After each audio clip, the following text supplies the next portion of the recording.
हाँ जी, our next topic the Nazi cult of motherhood. ठीक है, मदरहुड मीन्स इस टॉपिक में हम देखेंगे कि मेल जेंडर के बारे में हमने पढ़ लिया कि मेन के लिए मेल जेंडर के बारे हिटलर की क्या सोच थी कि मेरी सोसाइटी के आदमी जो हैं वो कैसे होने चाहिए, स्ट्रांग होने चाहिए, ठीक है, आयरन हार्टेड होने चाहिए। अब हम इस टॉपिक में पढ़ेंगे कि फीमेल जेंडर के बारे हिटलर क्या सोचता था कि फीमेल की क्या रिस्पॉन्सिबिलिटी होनी चाहिए। अब हम पढ़ेंगे मीन्स के difference between man and women. और ये आइडिया जो था वो बच्चों के लिए बार बार रिपीट किया जाता था। वही फिर आ गया भी बच्चे होंगे तो बड़े होंगे, उनका माइंड जैसा सेट हो जाएगा वैसा ही बड़े होकर वो सोचेंगे। तो इसीलिए हिटलर ने क्या गया, देखो, the fight for equal rights for man and women that had become part of democratic struggles everywhere and was wrong and it would destroy society. उस समय दूसरे देशों में लेडीज स्ट्रगल कर रही थी, वुमेन स्ट्रगल कर रही थी अपने इक्वल राइट के बारे, लेकिन जर्मन में हिटलर की सोच थी कि अगर ऐसा हो गया कि फीमेल को मेल्स के बराबर के अधिकार मिल गए तो it will destroy the society. तो क्या होगा, ये चीज़ हमारी सोसाइटी को डिस्ट्रॉय कर देगी। तो फीमेल्स जैसे हमने वो कहता है, हमने पहले पढ़ा कि बॉयज़ वर टॉट, बॉयज़ को क्या पढ़ाया जाता था, to be aggressive, masculine and steel hearted. लेकिन गर्ल्स को क्या बताया जाता था कि टू बिकम गुड मदर्स, क्या आपने क्या बनना है बड़े होकर, अच्छी मदर्स बनने, and rare pure blooded Aryan, और प्योर आर्यन बच्चों को जन्म देना है आपने। ऐसे ही गर्ल्स के ऊपर रिस्पॉन्सिबिलिटी डालते थे। और girls had to maintain the purity of the race, distance themselves from Jews. Girls को छोटी उम्र में ये समझाया जाता था कि ज्यूज लोग अच्छे नहीं होते, आपने किसी की ज्यूज के साथ शादी नहीं करवानी, ज्यूज से आपने डिफरेंस बना के रखना है, डिस्टेंस पे रहना है, ताकि आप अच्छे आर्यन के साथ शादी करवाओ, ताकि आपका अच्छा बच्चा जो जन्म लेगा वो भी प्योर आर्यन होगा, आप प्योर रेस के बच्चे पैदा करो। गर्ल्स को छोटी उम्र में ही ये सब समझाया जाता था। और आपने घर में रहना है, घर की देखभाल करनी है, और सभी गर्ल्स को नाजी वैल्यूज़ के बारे में पढ़ाया जाता था, समझाया जाता था। ठीक है, और फिर हिटलर ने क्या किया, अपनी इस विचारधारा को बढ़ावा देने के लिए कुछ इंसेंटिव भी देने थे उनको फिर, क्योंकि बिना अट्रैक्शन के हो सकता है वो काम ना करे कोई। जब गवर्नमेंट कोई ना कोई इंसेंटिव देगी तो सभी सोचेंगे। तो उसने एक नया आइडिया शुरू किया।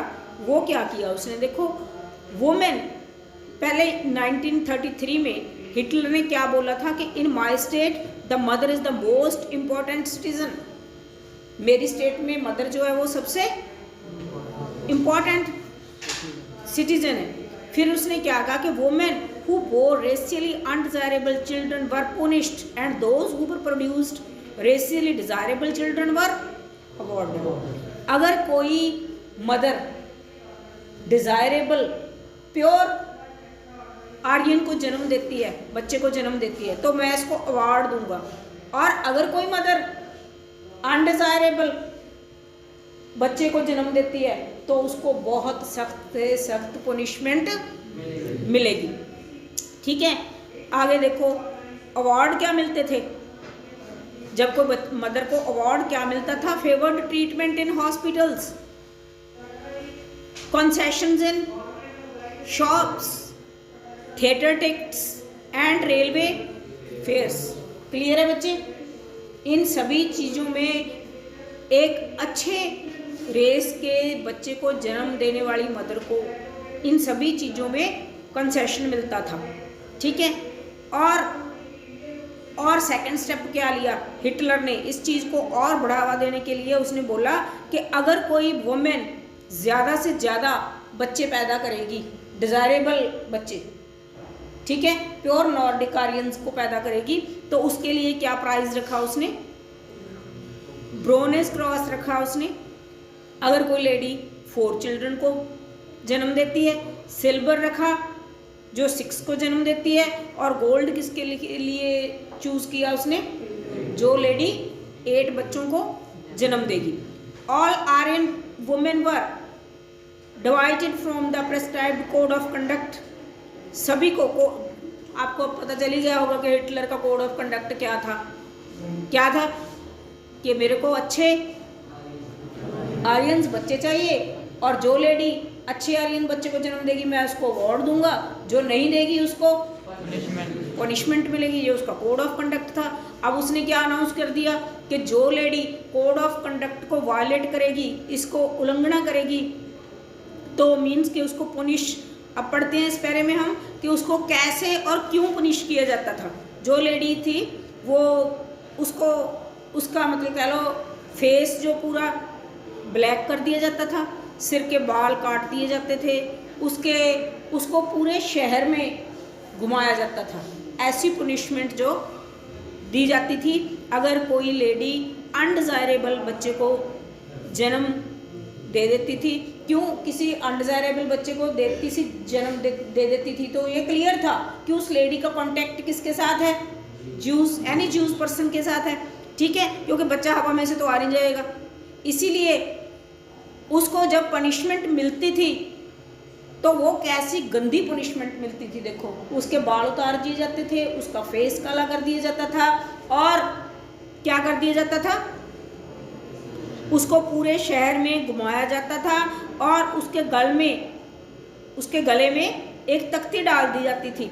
उसमें क्या लिखा जाता था कि I have salute the honour of the nation, के मैंने अपने देश का अपमान किया है, इसीलिए मेरे को ये पुनिशमेंट दी गई है। और बहुत लेडीज़ को तो जेल भेज दिया जाता था, और उनके जो सिविक राइट्स, उसको जो राइट मिले होते हैं सिटीजन को, एक नागरिक को राइट्स मिले, वो सभी छीन लिए जाते थे उससे। उनके हस्बैंड्स को, इवन उनकी फैमिलीज़ को क्रिमिनल ऑफेंस जो था देकर उनकी फैमिलीज़ को भी बहुत ज़्यादा सफ़र करना पड़ता था, उनकी फैमिलीज़ को भी जेल में भेज दिया जाता था। ओके जी।